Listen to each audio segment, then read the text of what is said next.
Hello, my name is Rachel and I'm here today to film a video about my reading resolutions for 2017. So, my first massive reading resolution for 2017 is that I want to read 100 books this year. And that is, I don't know if that's going to be a challenge or not. I've never put a limit, not a limit, obviously I'm not limiting myself. I've never put in like, I have to read at least this books a year. Amount on, and I have no idea how many books I read last year because I just I wasn't counting until about halfway through the year. So yeah, I'm not sure how much I normally read, and so I think this will be the first year that I'm really checking it. So I'm just doing 100 as like, I would like to read 100. I don't know if that'll be difficult or easy. We'll see. But yeah, that is my main goal for this year. And then I have a lot of little goals inside that one. My next resolution is to buy less books this year. I have hundreds and hundreds of books that I own and haven't read, so I really want to start getting to them this year. And if I do buy books, I want it to be not the kind of books that I'm buying now. So I'm buying books when I see them, when I want them, and that's great. But there are specific books that I don't have many of that I would rather be buying when I think about it afterwards. So in terms of the books I do buy this year, I'm hoping that they will be more graphic novels, non-fiction, and poetry, plays, those sorts of things. Maybe classics I'm alright with. But in terms of just general fiction, I'm going to really try and keep that to a minimum because I have so many books that I haven't read and so many that I want to read. I'm literally like, I'm saying this, I'm looking around my shelves at all the books and it's just ridiculous. So yeah, I have just so many books that I want to read, and yeah, I'm just going to try not to buy that many. So that's the second one. So in terms of my reading, I want to read a lot more non-fiction this year and specifically read a lot of feminism this year. So in terms of fiction, I'm just going to go through some fiction books that I'm hoping to have read by the end of this year and go through some feminism books that I'm hoping to have read by the end of this year. And yeah, there are a lot of classics that I would like to read this year, but I don't really like to limit myself on classics because they are something that I just pick up and read one that I fancy. I would prefer to read more of, works by Virginia Woolf. If I'm picking up poetry, I want to be picking up Sylvia Plath's poetry, Emily Dickinson's poetry. I do want to try and focus my classic and poetry reading to feminism as well, because it is something that's really important to me and it is something that I want to be an academic on in the future. So obviously I do really need to concentrate on working on that. So that is something that I'm massively going to be doing this year. But just before that, another goal is that I want to be able to read a children's book in French by next Christmas. It doesn't have to be the most difficult children's book, it can be really, really, really simple, but I want to be okay in French enough to read and understand a children's book, and it can be as short as I want, as long as I want, as difficult as I want. So I'm giving myself a lot of breathing room there, but yeah, basically want to just move forward with some of the French learning. So I'm going to show you the non-fiction books that I want to read first that aren't to do with feminism. First one is one that I started in July last year and was really, really, really enjoying, but I got halfway through and it got very focused on maths and I am not so good at maths, so I stopped. But since I've been working at the school I'm at and I've been teaching assistant in maths lessons and actually realised I do know a lot more about maths than I think I do, and I think that I'm just very negative. So I'm going to try and pick this back up because I wasn't not understanding anything. I think I was just telling myself that I wasn't going to understand it and to put it down, but actually I did understand what was going on. So I'm going to hopefully pick this back up, and it is The Wolf of Wall Street by Jordan Belfort. This is his autobiography.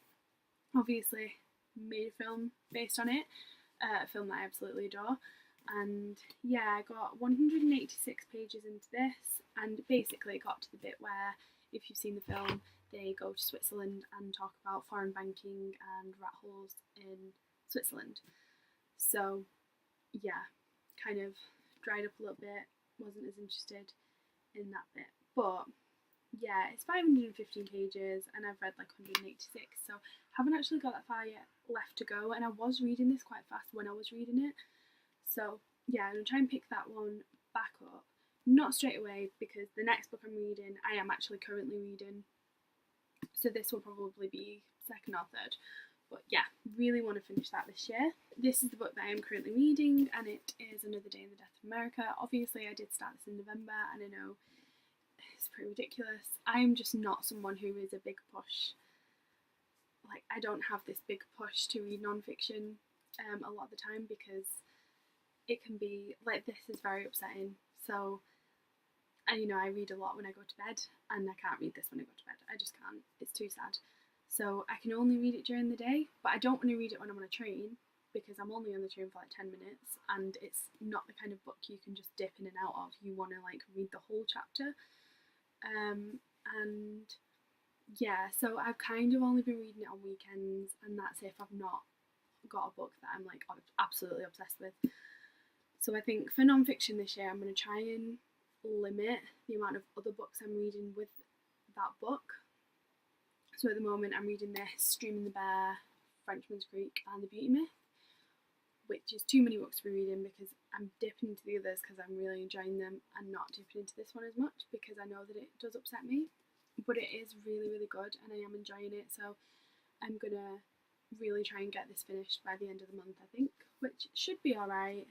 I've read 90 pages and it's only like 280, so yeah, going to try and finish this by the end of January. And then following that one, I want to read The Good Immigrant, which is edited by Nikesh Shukla, and it is a collection of essays from different people on their experience of being an immigrant in Britain. And I'm really excited for this one. I think it'll be really, really good.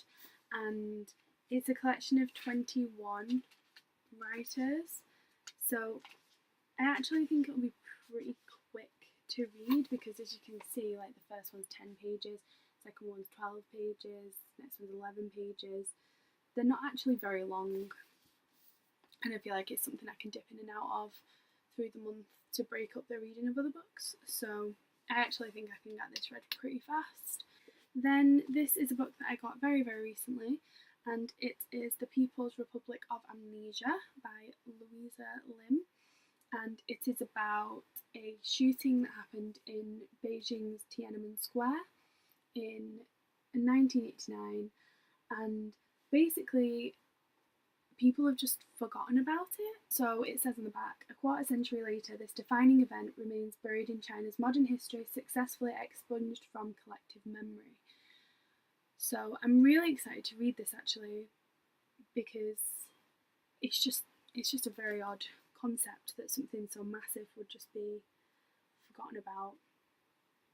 So I really, really want to read this one, and I do want to read more non-fiction from different places, because a lot of the non-fiction I read, well, I don't read a lot of non-fiction anyway, I do want to read more, but a lot of it is based on either England, like The Good Immigrant, England, or America, like Another Day in the Death of America. And I want to just read more non-fiction from different places. So obviously this is about China, so I'm hoping to read this one, and then yeah, hopefully this will spur me on to do some more mixed reading.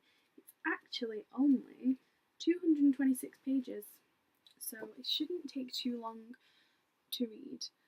And yeah, like I said, I really want to diversify my reading. That is in my fictional reading as well. I do read a lot that is English and American, and I want to try and read a book from at least a person on every continent, I think I have decided.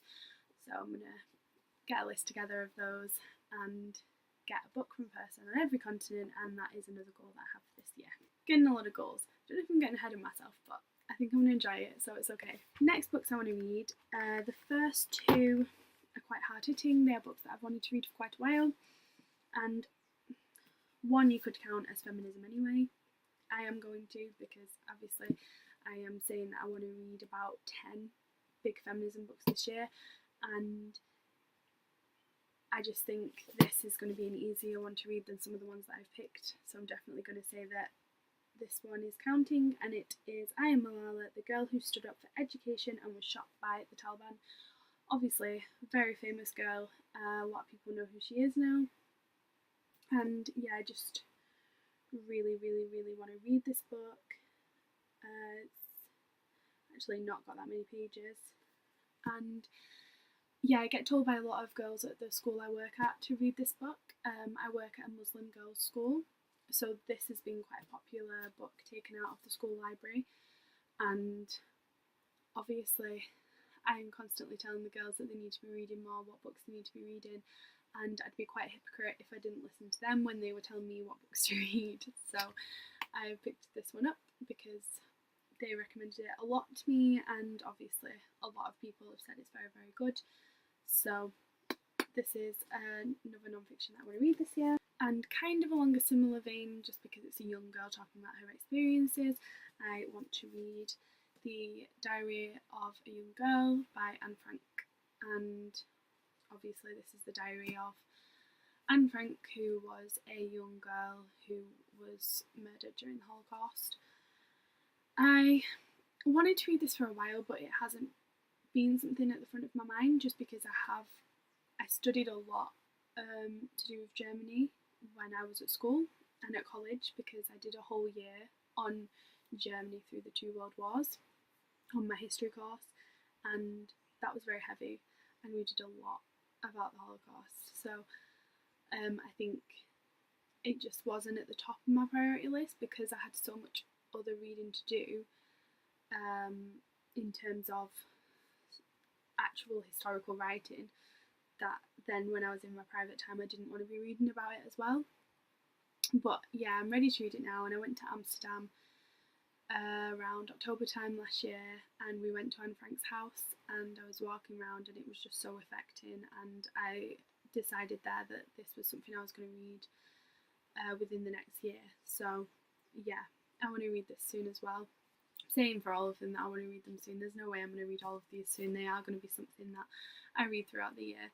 But yeah, I think you can't help it when you pick them up. You just think, I want to read this as soon as possible. And then when you actually get to it, you look at them all and you think, I want to read every single one. I don't know how I'm going to choose. But yeah. Then I have When Breath Becomes Air by Paul Kalanithi. And this is about a man who was a neuroscientist, I think. Yeah, neurosurgeon, not scientist. And he got inoperable lung cancer, and it's about him turning from a surgeon and doctor side of things to a patient side of things. It's a very short book, actually,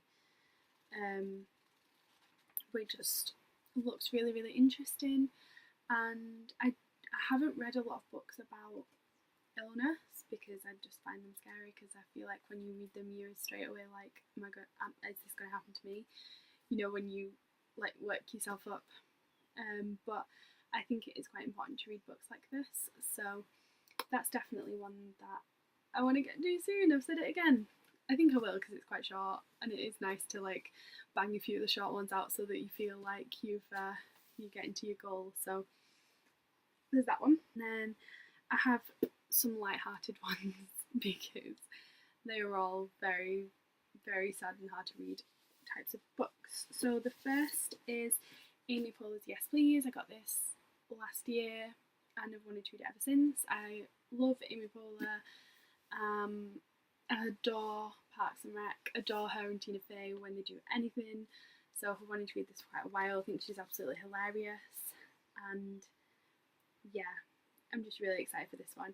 I'm going to say it again, but I actually think I'm going to get to this one soon. This or the next one I'm going to read within the next 2 months, because I just think they're going to be so happy for me to read, and because they're set out as autobiographical essays, I think it'll be quite easy to dip in and out of, so to just like have on my nightstand and read that way.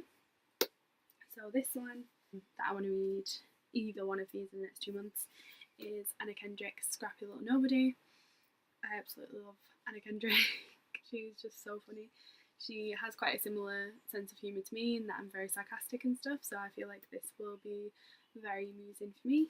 And again, it's an autobiographical essays book, and there's only like 270 pages, so it's not very long, and it has the most amazing end paper. It's really cute. So yeah, those two are like my break.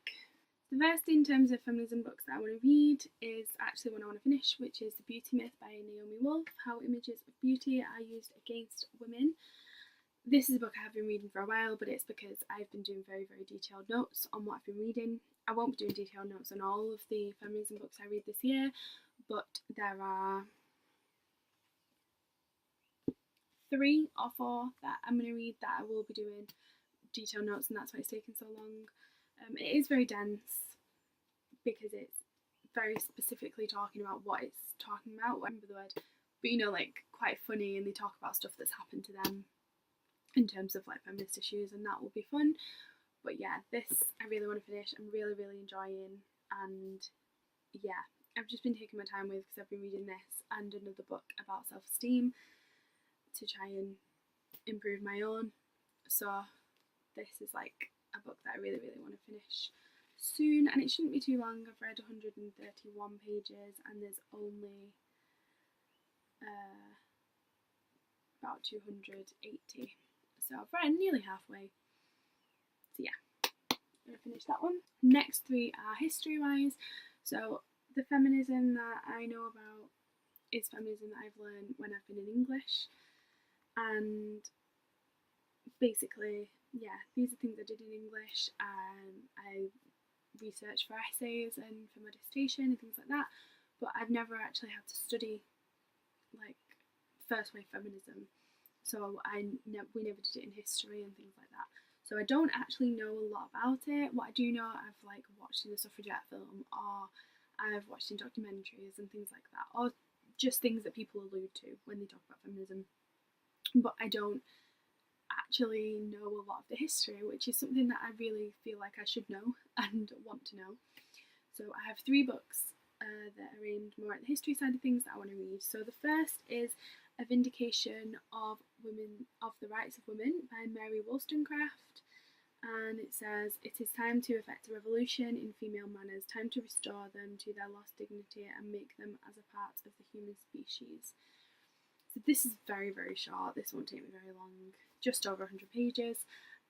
But this is like one of the first books I heard about in terms of feminism, because we were learning about Mary Shelley and Frankenstein, and obviously this is her mum. So yeah, I'm really excited to read this actually, and this is one of the first collected books about the rights of women. So I think this is a good one to start with. And then the next 2 I want to read are The Ascent of Woman by Melanie Phillips, A History of the Suffragette Movement and the Ideas Behind It, and March Women March by Lucinda Hawksley, Voices of the Women's Movement from the First Feminist to Votes for Women.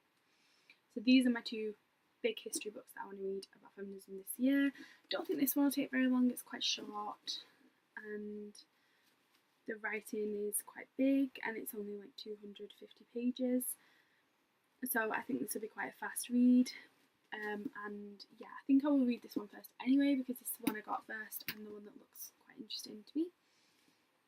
And then this one I have heard a lot of good stuff about, so I'm excited for this one. It's an absolute beautiful colour, and yeah, this one's a lot longer, and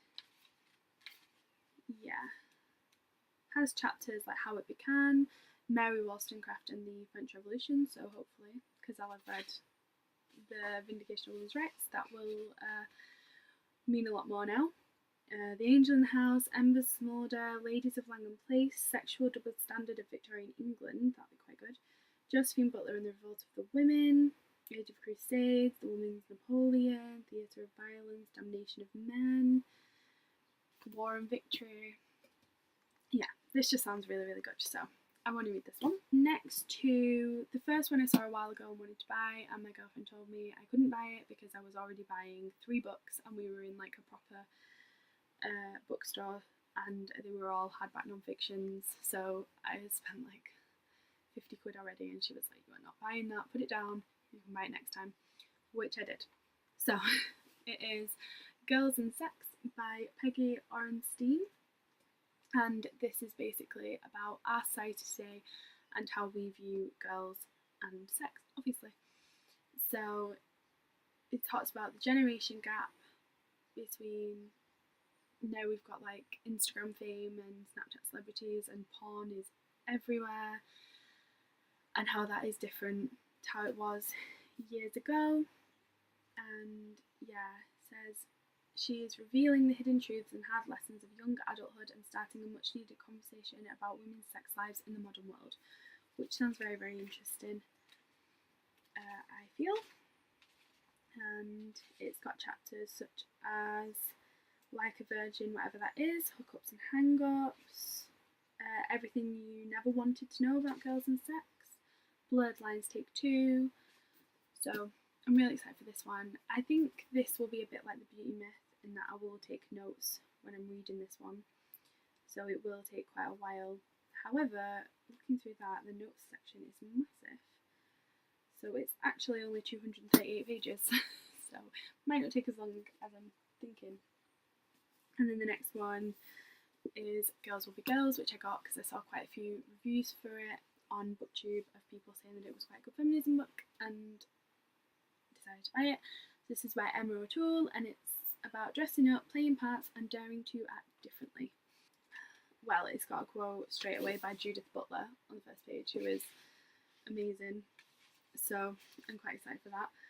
And it's got plain dress up, bodies on show, oh hello darling, sex acts, role play, curtain call. Yeah, this one sounds really good. This is another one that I think I will take notes when I'm reading. And yeah, it's about 270 pages, so it shouldn't be too bad. And then the last two are more relaxed. So the first is Bad Feminism by Roxane Gray, essays about feminism, which I talked about recently in a book haul. I got this on Christmas Day. And yeah, the writing is massive. I won't take notes when I read this, but the writing is just absolutely humongous, and it's not actually that long. So yeah, I think this will be a pretty quick read. And the other one is Caitlin Moran's How to Be a Woman. This is a very famous book that came out a few years ago, and I just didn't get a chance to read it. So I'm going to. It's not very long. This is another one I won't take notes on. The writing's quite big. So yeah, excited for this one. It's got chapters such as I Start Bleeding, I Become Furry, What to Call My Breasts, I'm a Feminist, I Need a Bra, I Am Fat, Encounter Some Sexism, I'm in Love, Go Lap Dancing, Get Married, Why You Should Have Children, Why You Shouldn't Have Children, Role Models and What We Do With Them, Abortion, Intervention. So yeah, this sounds like it's got some really interesting sections, so I want to read this one. As you can see, I want to read a hell of a lot of non-fiction this year, and it kind of seems a bit impossible now looking at it. But yeah, I've nearly finished The Beauty Myth, nearly finished Another Day in the Death of America, halfway through Wolf of Wall Street already, so I think I'm just gonna not think about it being something that's difficult and just try and pick up the next one every time instead, and vary it a little bit, and hopefully I will get through as many as I can, because I would love to have read all of these by the end of the year. The only way I can see myself being okay with me not reading them is if I've swapped them out for other non-fictions that looked more interesting and that I really wanted to get to as fast as I possibly could. And then I might forgive myself. But yeah, these are the ones I absolutely 100% want to have read by the end of the year. So yeah, thank you for watching, and I will see you next time. Bye!